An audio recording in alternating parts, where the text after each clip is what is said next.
Hello everyone. Welcome back to Guide Pro. If you want to make your own stickers on TikTok from videos, here is how to do it.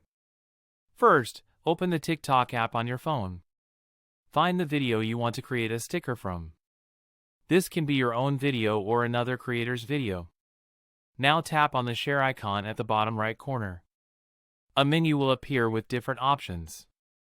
Swipe through the options until you see Create Sticker. Tap on Create Sticker.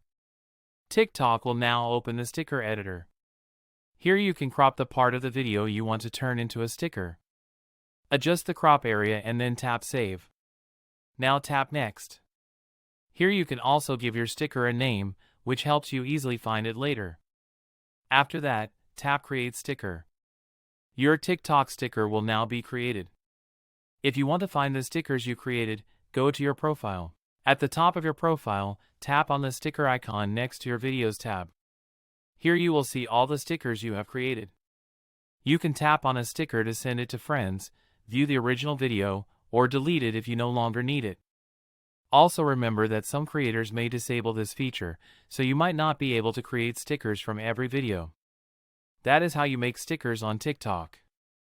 If this helped you, like the video and subscribe to Guide Pro for more TikTok tips and troubleshooting tutorials.